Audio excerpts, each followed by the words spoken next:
everyone, welcome to Swami Vivekanand Institute. My name is Aditi. So today in this session we are going to discuss about food groups and nutrition. So this is the part of unit number 3 where we discuss about food groups, what are food groups and what is nutrition process.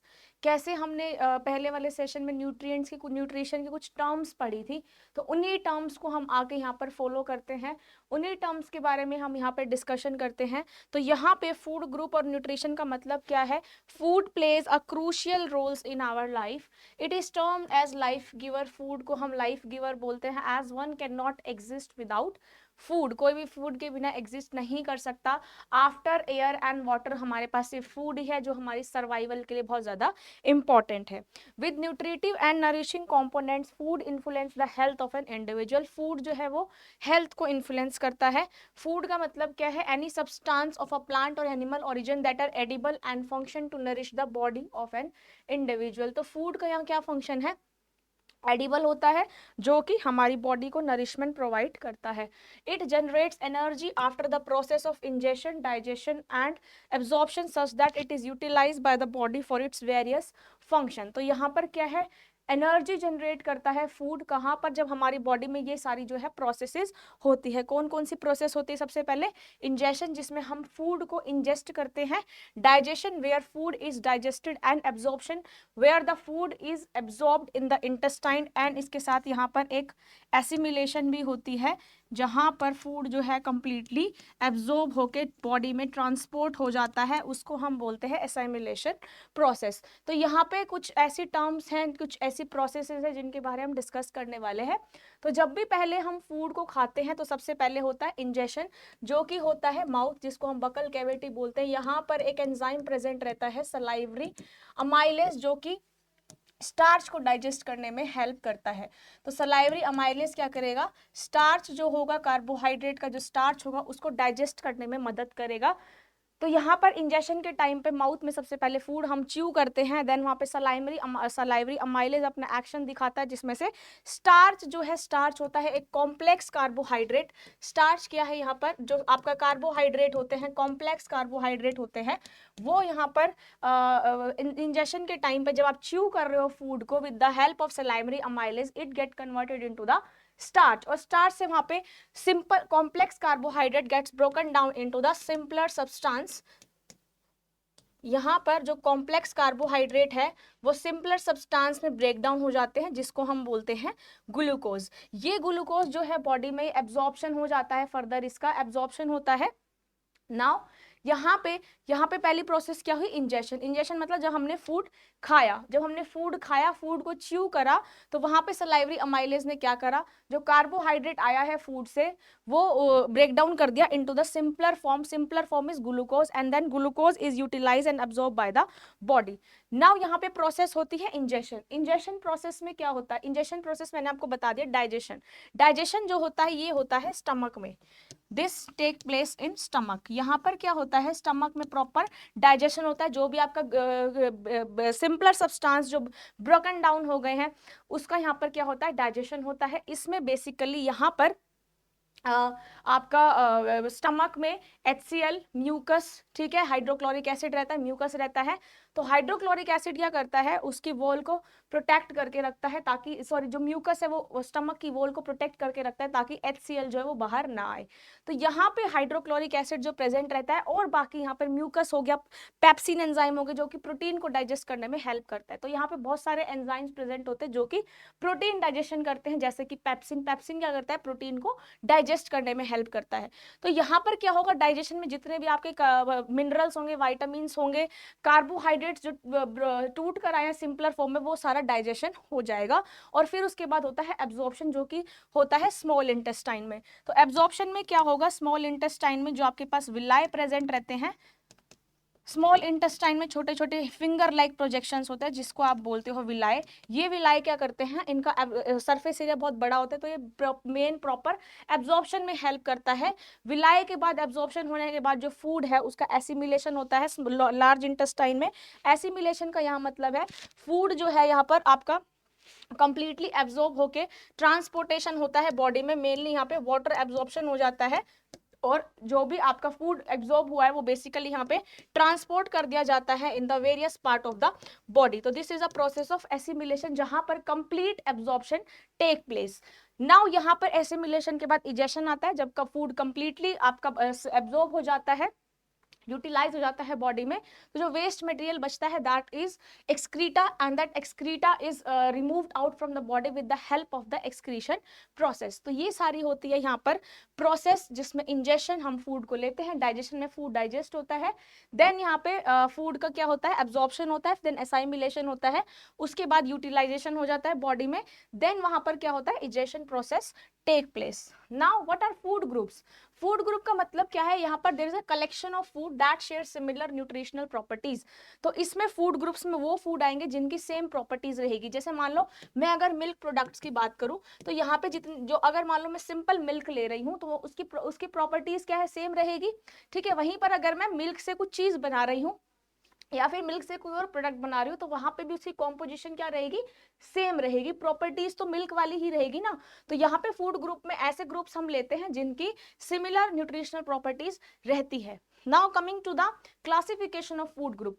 Food group की classification हमने इसको basic 4, basic 5, basic even इसमें आपको divide किया गया है। यहाँ पर जब भी हम डाइट प्लानिंग करते हैं किसी भी इंडिविजुअल की, चाहे वो पेशेंट हो, चाहे आप वैसे ही नॉर्मल बना रहे हो हेल्दी रहने के लिए, तो उसमें हम काउंट करते हैं कि बेसिक न्यूट्रिशनल रिक्वायरमेंट कैसे कैसे पूरी की जाती है। नाउ यहाँ पे फर्स्ट ग्रुप जो है that is cereal millets and pulses का। यहाँ पे सीरियल मिलेट्स और पल्सेस का फर्स्ट ग्रुप है। तो सीरियल मिलेट्स और पल्सेस क्या प्रोवाइड करते हैं, it provide energy, protein and B vitamin. तो मेनली सीरियल मिलेट्स और पल्सेस क्या करती है, यहाँ पर एनर्जी प्रोवाइड करती है, proteins and vitamin B provide करती है। तो अगर मैं यहाँ पे सीरियल्स की बात करूँ तो cereals provide the very high energy, क्योंकि इसमें कॉम्प्लेक्स कार्बोहाइड्रेट होता है जो कि ब्रेक डाउन होकर सिंपलर सब्सटेंस में डिवाइड हो जाता है। तो यहाँ पे जो फर्स्ट फूड ग्रुप है वो है सीरियल मिलेट्स एंड पल्सेस का, that provide high energy, protein and vitamin. Now second जो फूड ग्रुप है is of vegetable and fruits. Vegetable fruits में विटामिन, मिनरल्स और फाइबर्स बहुत ज्यादा होते हैं, इसलिए बोलते हैं जब भी किसको कॉन्स्टिपेशन की प्रॉब्लम होती है तो हाई फाइबर फूड्स जो है वो कंज्यूम करने चाहिए। हाई फाइबर फूड से क्या होगा, जो पैरास्टोलिटिक मूवमेंट होएगी बॉडी में वो इजीली हो जाएगी, और वहां पे फूड जो है इजीली डाइजेस्ट होके, एब्जॉर्ब होके इजीली जो है बॉडी से रिमूव आउट हो जाएगा। तो यहाँ पे हाई फाइबर फूड्स कंज्यूम करना चाहिए जब कॉन्स्टिपेशन की प्रॉब्लम होती है। Now milk and milk products and animal foods में are rich in protein, calcium and B vitamin. सबने सुना होगा दूध जो है कैल्शियम रिच होता है, प्रोटीन ज्यादा होता है, ठीक है ना। यहाँ पे oil, fat, nuts and oil seeds वाला जो ग्रुप है उसमें एनर्जी और प्रोटीन सबसे ज्यादा रहता है। जैसे नट्स, ऑयल सीड्स में आपके पास ड्राई फ्रूट्स आ गए, ठीक है, और यहाँ पे हेल्दी फैट्स आ गए। तो ये सारे होते हैं फूड ग्रुप। तो जब भी हम डाइट प्लानिंग करते हैं इन्हीं फूड ग्रुप में से खाने को चूज करके प्लानिंग करते हैं। सपोज करो मैंने वेट लॉस के लिए प्लान बनाया, अगर मैं वेट लॉस के लिए प्लान बना रही हूँ तो उसमें क्या करूंगी, maximum use of serial millets, ठीक है, high fibre food, fruits, milk product, और एनिमल यहाँ पर अगर मैं मीट, चिकन या फिर जो आपके अनहेल्दी फैट्स है उनको अवॉइड करूंगी। तो मैंने क्या करा है, जब भी डाइट प्लानिंग करी है तो इन्हीं फूड ग्रुप्स में से मैंने क्या करा है, उस फूड को चूज करा है। तो ये सारे होते हैं basic 4 food group. Now coming to the basic 5 food group. 5 food group में कौन कौन से आएंगे, यहाँ पे सीरियल इसमें cereal grains product like rice, wheat, ragi, maize, bajra, jowar and rice flake. तो ये सारे आते हैं किसमें, 5 ग्रुप पे, जो सीरियल और ग्रेन्स के प्रोडक्ट है, जैसे राइस है, व्हीट है, रागी है, maize, bajra, jowar and rice flake. इनमें कौन कौन सा न्यूट्रिएंट होता है, energy, protein, invisible fat, thiamine, riboflavin, these all are the water soluble vitamins, folic acid and iron and calcium. Iron, calcium here is the mineral. Now pulses and legumes like bengal gram, black gram, cowpea, rajma and soybean, इनका nutritional quality कैसा है, high energy है, protein है, invisible fat, thiamine, riboflavin की amount ज्यादा होती है, again folic acid, calcium, iron और फाइबर रिच होते हैं।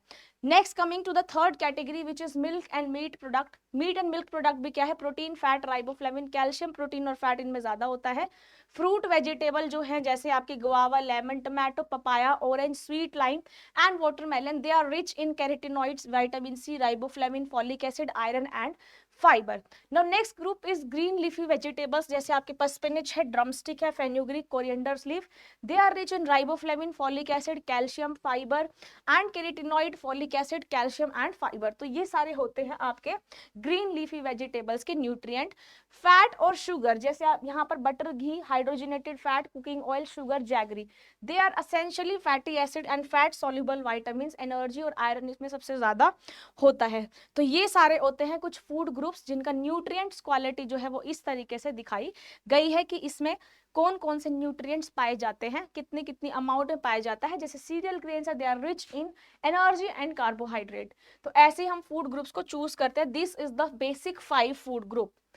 नाउ बेसिक 7 फूड ग्रुप कौन से हैं, वहां पे जो बेसिक 7 फूड ग्रुप्स थे, जैसे हमने 4 पढ़ा, 5 पढ़ा एंड 7। अब नाउ ये सारे अपग्रेड होते जा रहे हैं। पहले बेसिक 4 ग्रुप आता था, फिर 5 आया, now it's 7 basic food group.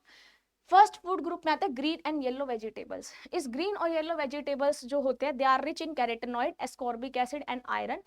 Again यहाँ पे orange, grape fruits, tomatoes, raw cabbage, they are rich in ascorbic acid and carbohydrate. Potatoes and other vegetables and fruits, they are rich in vitamin, mineral and fibers. Milk products are rich in calcium, phosphorus, protein and vitamin. Meat, poultry, fish and eggs are rich in protein, phosphorus, iron and B vitamin. Again, bread, flour and cereals are rich in thiamine, niacin, riboflavin, iron, carbohydrate and fiber. B1, B3, B2, these are all the water soluble minerals, thiamine, niacin and riboflavin. Butter और fortified जो margarine है, they are rich in vitamin A and fat. So this is the basic 7 food group which is used in the general life. तो अब जो है update होके कौन सा आ गया है, बेसिक 7 ग्रुप्स आ गए हैं। Now coming to the next part, general classification of food items into food groups. अगर मैं डेयरी प्रोडक्ट्स की बात करूं तो हमने जनरल क्लासिफिकेशन कैसे करनी है। अगर मैं मिल्क प्रोडक्ट की बात करूं, अगर मैं डेयरी इंडस्ट्री में बात करूं, तो डेयरी इंडस्ट्री में क्या आएगा, सारा मिल्क और मिल्क प्रोडक्ट आएंगे। मिल्क और milk products they are rich in calcium, ठीक है, जैसे यहाँ पर योगर्ट, चीज, आइसक्रीम, पुडिंग, ये सारे किस में आते हैं, डेयरी कैटेगरी में। मतलब ये किस में रिच है, आयरन एंड कैल्शियम रिच है। Now coming to the fruit category. Fruit में क्या आता है, इसमें क्या है आपके पास, कार्बोहाइड्रेट रिच होते हैं, विटामिन एंड मिनरल्स। काफी बार इसमें जो वेजिटेबल ग्रुप है वो भी इंक्लूड कर लिया जाता है, इसलिए यहाँ पे फ्रूट एंड जनरली वेजिटेबल आपको ग्रुप देखने को मिलता है। Now coming to the grain, beans and legumes. ये क्या है, इसमें सबसे ज्यादा स्टार्च ज्यादा होता है, मतलब they are rich source of energy. अगर यहाँ पे स्टार्च ज्यादा होगा तो they are rich source in energy. Now coming to the meat protein food, जैसे protein food meat, fish, egg, nuts हैं, ये इस कैटेगरी में आते हैं प्रोटीन फूड में, जिसमें हाई प्रोटीन रहता है। प्रोटीन क्या करता है, हमारी बॉडी में मेंटेन, बिल्ड एंड मसल्स को रिपेयर करने में हेल्प करता है, बोन की ग्रोथ में हेल्प करता है। तो ये आता है मीट, प्रोटीन एंड फूड में। Now coming to the vegetables. Vegetables आप फ्रूट में भी इंक्लूड कर सकते हो, बट जो यहाँ पर 7 ग्रुप वाला सिस्टम है उसमें वेजिटेबल्स को अलग कैटेगराइज किया हुआ है। तो यहाँ पे जो सेकंड लार्जेस्ट कैटेगरी है ग्रेन्स की, that is vegetable, and vegetables are rich in vitamin A, folate, iron and magnesium. किस किस में रिच होता है, vitamin A, C, folate, iron and magnesium में। तो फूड ग्रुप्स इसमें कौन से आते हैं, जो कि फाइटोन्यूट्रिएंट्स फाइटोन्यूट्रिएंट्स इसमें रिच होते हैं। फाइटोन्यूट्रिएंट्स का मतलब क्या है, जैसे हमने फाइटोकेमिकल्स पढ़े थे, दैट आर जो सोयाबीन है, ठीक है, उसमें कौन सा फाइटोकेमिकल्स है, या फिर जो प्लांट की ग्रोथ में हेल्प करता है, उनकी एब्जॉर्प्शन को इनहिबिट नहीं होने देता। तो ये सारे होते हैं वेजिटेबल्स ग्रुप में ना। ऐसा एक और ग्रुप है जिसमें आपके पास बेवरेजेस, कन्फेक्शनरीज के आइटम्स आते हैं, हर्ब, स्पाइसेस आते हैं, जिसको आप फूड एक्सेसॉन बोलते हो। ये क्या है, जैसे स्पाइसेस है वो बहुत ही ज्यादा जरूरी है जब भी हम कुछ कुकिंग कर रहे हैं। न्यूट्रिटिव वैल्यू जो है उनकी बहुत ज्यादा कम होती है। जैसे अगर मैं confectionery product, chocolates, beverages, toffees, इनकी बात करूं, या फिर हर्ब और स्पाइसेस की बात करूं, तो इनकी न्यूट्रिशनल वैल्यू क्या है, लो होती है as compare to the other food groups. जैसे कार्बोहाइड्रेट, एनर्जी, विटामिन, इस सब की जो है वैल्यू ज्यादा होती है as compare to the journal food group. Now coming to the general classification of food item based on functionality, उनकी फंक्शनैलिटी के बेस पे हम क्या कर रहे हैं, फूड ग्रुप्स को डिवाइड कर रहे हैं। जैसे एनर्जी यील्डिंग फूड है, एनर्जी यील्डिंग फूड मतलब जिसमें एनर्जी जो है वो सबसे ज्यादा निकलती है, ठीक है, energy is released in high amount. तो यहाँ पर मेन किस में निकलेगी एनर्जी, जिसमें कार्बोहाइड्रेट और फैट होगा। तो जिसमें कार्बोहाइड्रेट और फैट रिच जो प्रोडक्ट होंगे उसमें एनर्जी की अमाउंट क्या निकलेगी, ज्यादा निकलेगी। अब एनर्जी जब निकलती है, energy release in the form of heat, तो वहां पे एंडोथर्मिक रिएक्शन भी हो सकती है और एक्सोथर्मिक रिएक्शन भी हो सकती है। तो यहाँ पर जो रिएक्शन है जिसमें हीट जो है वो एब्जॉर्ब हो सकती है और हीट रिलीज भी हो सकती है। तो ऐसे यहाँ पे कुछ थर्मोजेनिक फूड्स होते हैं। थर्मोजेनिक फूड का मतलब क्या होता है, जिसमें से हीट जो है रिलीज होती है, थर्म फूड होते हैं जिसमें से हीट जो है वो जनरली रिलीज होती है। तो यहाँ पे जब एनर्जी रिलीज होती है, मेनली जब थर्मोजेनिक फूड्स में एनर्जी जो है वो हाई लेवल में निकलती है, हाई लेवल पे थर्मोजेनिक फूड्स में एनर्जी रिलीज होती है। तो एनर्जी यील्डिंग फूड कौन से हैं, जिसमें से एनर्जी जो है तो वेरी हाई स्केल निकल रही है। बॉडी बिल्डिंग फूड कौन से होते हैं, जो प्रोटीन रिच होते हैं। जैसे जिम करते हैं तो हम क्या करते हैं, प्रोटीन पाउडर्स लेते हैं ताकि मसल्स जो है वो बिल्ड हो जाए, मसल बिल्डिंग में हेल्प करता है, ग्रोथ में हेल्प करता है। तो प्रोटीन में कौन कौन से फूड प्रोडक्ट आते हैं, milk, meat, egg, fish, pulses, oil seed and nuts, ये सारे क्या है, they are the good rich source of protein. Now coming to the protective food. Protective food का मतलब क्या है, जो कि हमें डिजीज से बचाता है, ठीक है, ऐसे न्यूट्रिएंट्स जो कि हमें डिजीज से बचाते हैं, जिसमें आपके पास थेराप्यूटिक फूड्स आते हैं। तो थेराप्यूटिक फूड्स भी वो होते हैं जो कि डेफिशिएंसी या फिर हमारी डिजीज को प्रिवेंट करने में हेल्प करते हैं। नाउ प्रोटेक्टिव फूड में यहाँ पे जनरली आते हैं vitamin and minerals in come in this category. तो यहाँ पर different water, milk, egg, fruit vegetables, ये सब में किस में आते हैं, प्रोटेक्टिव फूड्स में आते हैं। Now coming to the balance diet. Balance diet का मतलब क्या है, अगर आप प्रॉपर न्यूट्रिएंट्स को, सभी न्यूट्रिएंट्स को प्रॉपर अमाउंट में कंज्यूम कर रहे हो in your diet, that diet is known as balanced diet. तो बैलेंस डाइट वो डाइट है जो कि सारे न्यूट्रिएंट्स को प्रोवाइड करती है in a proper amount and proper proportion. जब आप इक्वल अमाउंट में, इक्वल प्रोपोर्शन में सारे ही न्यूट्रिएंट्स को ले रहे हो डाइट में, तो उसको हम बोलते हैं बैलेंस डाइट।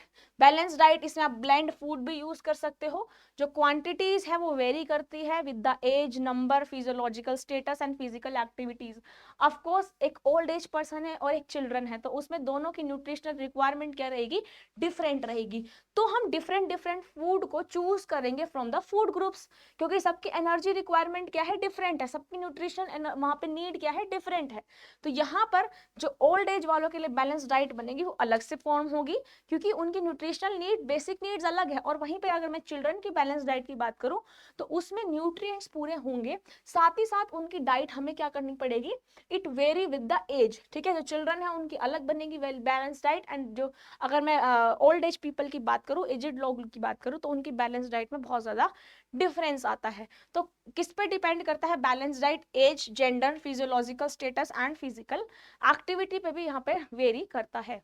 तो बैलेंस डाइट कितनी कैलोरीज प्रोवाइड करता है, कार्बोहाइड्रेट से 50 से 60% जो एनर्जी आती है that come from the carbohydrate, 10 to 12-15% energy आती है प्रोटीन से, और 20 to 30 आती है विजिबल और इनविजिबल फैट से।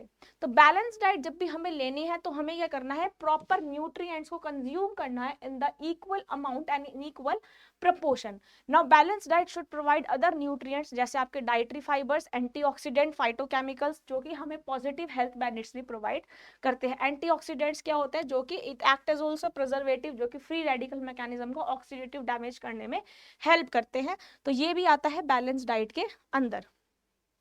नाउ एंटीऑक्सीडेंट जैसे सी, विटामिन सी हो गया, ई हो गया, बीटा कैरोटीन, राइबोफ्लेविन, सेलेनियम, ये सब क्या करते हैं, they protect the human body from free radical damage. जैसे कि मैंने बताया, जो ऑक्सीडेटिव डैमेज होता है उसको प्रिवेंट करते हैं। ऑक्सीडेटिव डैमेज में यहाँ पे फ्री रेडिकल्स जनरेट होते हैं, जो कि फ्री रेडिकल्स ऐसे फ्री रेडिकल्स होते हैं जो कि ह्यूमन कार्सिनोजेनिक पाए गए हैं, जिसकी वजह से जो एंटीऑक्सीडेंट है इनको प्रिवेंट करता है।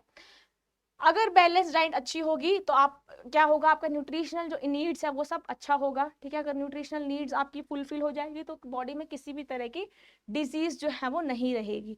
तो यहाँ पे पीपल शुड ईट 5 पोर्शन और more of fruit and vegetables a day. Fruit vegetables में से 5 या फिर 5 से ज़्यादा प्रपोर्शन फूड खाना चाहिए, जिससे क्या होगा, जो प्रोसेस्ड फूड हम खाते हैं उसकी अमाउंट रिड्यूस हो जाएगी। Also they should drink at least 2 litre of water, 2 litre तो पानी पीना ही जरूरी है, बाकी ज़्यादा भी पिया जाता है। यहाँ पर जो आपका बैलेंस डाइट है उसमें बैलेंस होना चाहिए between the carbohydrate, fat and protein, ठीक है। People should reduce the amount of table salt की अमाउंट रिड्यूस करनी चाहिए, क्योंकि यहाँ से मेनली क्या है, आपकी सॉल्ट का अगर एक्सेस इंटेक करोगे तो वो बॉडी पे भी हार्म कर सकता है। साथ ही साथ शुगर इंटेक भी कम होना चाहिए। बेनिफिट्स क्या है अगर आप बैलेंस डाइट ले रहे हो? प्रोवाइड परफेक्ट कंसंट्रेशन, बैलेंसिंग मिल रही है, सारे न्यूट्रिएंट्स आपको प्रॉपर बॉडी में मिल रहे हैं, जिसकी वजह से बॉडी जो है वो हेल्दी रहती है। Help body to lose store fat, यहाँ पे क्या है, बैलेंस डाइट अगर आप पानी पियोगे इंस्टेड ऑफ सोडा और फ्रूट्स खाओगे इंस्टेड ऑफ चिप्स, तो यहाँ पर क्या होगा, आप हेल्दी रहोगे, क्योंकि ये क्या होगा, बॉडी वेट रिड्यूस कर देगा। अगर आप जंक फूड खाओगे तो बॉडी वेट बढ़ जाएगा, वहीं पर अगर आप अच्छे हेल्दी फूड्स खाओगे तो बॉडी वेट जो है वो नॉर्मलाइज रहेगा। इसलिए balance diet also helps in reducing the weight. Now balance diet makes body strong and active, क्योंकि एनर्जी आ जाती है अच्छे फूड खाने से, अच्छी वाली एनर्जी, अच्छे कार्बोहाइड्रेट, अच्छे फैट्स आप बॉडी में जा रहे हो। जैसे आप लो सैचुरेटेड फैट्स लेने चाहिए। लो सैचुरेटेड फैट मतलब जैसे नट्स, ऑयल, सीड्स, जो कि हेल्दी फैट्स है, नॉट आपके butter, margarine, cheese, these are not the healthy fats. तो लो सैचुरेटेड फैट क्या करेगा, कैंसर्स को प्रिवेंट कर सकता है। तो यहाँ पर स्मोकिंग और ड्रिंकिंग क्विट करनी पड़ेगी, जो कि सबसे ज्यादा आपका नुकसान करती है बॉडी में। नेक्स्ट यहाँ पे क्या है, balance diet provide boost of energy. Balance diet क्या करती है, एनर्जी प्रोवाइड करती है, इनफ एनर्जी प्रोवाइड करती है कि पूरे दिन की एक्टिविटीज जो हो सके। Balance diet also provide longer life span. अगर आप अच्छा खाना खाओगे तो आप ज्यादा टाइम तक जिंदा रहोगे, अदरवाइज डिजीज से ज्यादा टाइम तक नहीं रह पाओगे। Now reduction of inflammation, also balance diet helps in reduction of inflammation. कैसे, जैसे मान लो आप कुछ खा रहे हो, अगर आपकी बॉडी में एसिडिटी कम बन रही है, आप अच्छे फूड खा रहे हो, लो एसिडिक फूड खा रहे हो, तो वहां पे इन्फ्लामेशन नहीं होगी। जैसे यहाँ पे बेस्ट इन्फ्लामेटरी जो फूड है दैट इज गार्लिक। गार्लिक क्या करता है, हमारी बॉडी की इन्फ्लामेशन को रिड्यूस करने में हेल्प करता है। नेक्स्ट यहाँ पे है इंड्यूस पीसफुल स्लीप। अगर आप बैलेंस डाइट प्रॉपर लोगे तो आपको नींद भी अच्छी आएगी, बॉडी गेन नहीं होगा, आप पूरा दिन एक्टिव रहोगे। Now this is food pyramid. Food pyramid का मतलब है हेल्दी ईटिंग। एक पिरामिड बना हुआ है जिसमें हेल्दी ईटिंग में सारे फूड आते हैं। तो यहाँ पर हेल्दी ईटिंग का मतलब क्या है, जब आप प्रॉपर अमाउंट में प्रोटीन, कार्बोहाइड्रेट, फैट्स को कंज्यूम कर रहे हो तो वो होता है फूड पिरामिड। अब ये वाला देखिए, ये है फूड पिरामिड। इस फूड पिरामिड में क्या है, यहाँ पर आते हैं bread, cereal, rice, pasta and group, फिर आता है फ्रूट ग्रुप, फिर आता है meat, poultry group, and here comes fat, oils and sweet products. तो यहाँ पर क्या है, सबसे ज्यादा आपको लेने चाहिए bread, cereals, rice, pasta group में से ये फूड चूज करने चाहिए जिनकी 6 to 11 सर्विंग होती है। देन फ्रूट एंड वेजिटेबल लेने चाहिए जिसकी सर्विंग्स में वेरी फ्रॉम 3 to 5। उसके बाद हम लेते हैं मिल्क और चीज प्रोडक्ट। जो मिल्क ग्रुप लेते हैं उसमें सर्विंग 2 to 3 लेते हैं, while in the case of meat, poultry, fish product में सर्विंग्स हम 2 to 3 भी ले सकते हैं। कम से कम यूज करना चाहिए फैट, ऑयल और स्वीट्स का, जिससे हमारी बॉडी जो है वो मेंटेन रह सकती है। तो this is the food pyramid, जिसमें अलग अलग हमारे पास फूड ग्रुप्स को कैटेगराइज करा हुआ है। सबसे ज्यादा जो है वो नीचे वाला, नीचे से स्टार्ट होता है सबसे ज्यादा फूड कंज्यूम करना। Then at the top level हमें सबसे कम फूड इंक्लूड करना चाहिए हमारी डाइट में, जैसे कि फैट, ऑयल एंड स्वीट्स। तो अगर आप फैट, ऑयल, स्वीट्स ज्यादा खाओगे बॉडी में तो वेट गेन होने के चांसेस भी ज्यादा है। तो this is the food pyramid. Now यहाँ पर फूड पिरामिड जो है it is introduced by the USDA, 1992 में आया था। इन 2002 WHO ने यहाँ पर FAO के साथ कंबाइन होके एक फूड पिरामिड बनाया था, जिसमें फूड पिरामिड में सारे फूड ग्रुप्स को इंक्लूड करा गया था। तो फूड पिरामिड बनाने का फंक्शन, ऑब्जेक्टिव क्या था कि ओबेसिटी खत्म हो जाए। अगर आप हाई वो फाइबर फूड्स ले रहे हो या फिर अच्छे वाले फूड्स, हेल्दी फूड्स ले रहे हो, तो उससे वेट रिडक्शन हो सकता है। इम्प्रॉपर न्यूट्रिशन, जिसको प्रॉपर न्यूट्रिशन नहीं मिल रहा वो यहाँ से न्यूट्रिशन ले सकता है। क्रोनिक डिजीज और डेंटल कैविटीज को रिमूव करने के लिए भी क्या बनाया गया, फूड पिरामिड बनाया गया, जिसमें से हेल्दी ईटिंग लोग कर सके, अच्छे फूड ग्रुप को चूज कर सके। पिरामिड क्यों बनाया, क्योंकि हमें बॉटम से ऊपर तक जाना है। ऊपर कौन से फूड है, जैसे फैट ऑयल है, जो कि कम से कम कंज्यूम करने चाहिए। तो फूड पिरामिड जो है उसका क्या क्या गाइडलाइंस आई, हमें बैलेंस डाइट लेनी है विद अगर फिजिकल एक्टिविटी कर रहे हो आप तो बैलेंस डाइट भी जरूरी है। बहुत सारी वेराइटी का फूड खाना चाहिए, प्लेंटी ऑफ फ्रूट वेजिटेबल खाना चाहिए। जिसमें फैट है, कोलेस्ट्रॉल है, वो फूड का कम यूज करना चाहिए। जैसे आपके पास ऑयल है, चीज है, बटर है, ये सारे मार्जरीन है, मेयोनीज है, इन सब का जो यूज है वो कम करना चाहिए। स्वीट्स को कम से कम खाना चाहिए या फिर मॉडरेट अमाउंट में खाना चाहिए। सॉल्ट भी कम अमाउंट में खाना चाहिए और अल्कोहल तो बिल्कुल ही खत्म करना चाहिए या फिर लिमिटेड अमाउंट में लेना चाहिए। तो this is all about the food pyramid, जो कि एक हेल्दी गाइडलाइंस देता है। फूड पिरामिड में सारे जनरली फूड ग्रुप्स जो है वो यूज किए जाते हैं ताकि लोग जो है एक प्रॉपर फूड ग्रुप्स को चूज कर सके और साथ ही साथ अच्छी अपनी हेल्थ को मेंटेन कर सके। So this is all about food group and nutrition and food pyramid. Hope session आपको अच्छा लगा होगा। इसी तरीके से पढ़ते रहिए, अपनी प्रिपरेशन करते रहिए, उसको प्रिपरेशन को ट्रैक पे रखिए, कंसिस्टेंसी बनाए रखिए, आपका जीआरएफ नेट जरूर क्लियर होगा। Thank you so much, bye and take care all of you.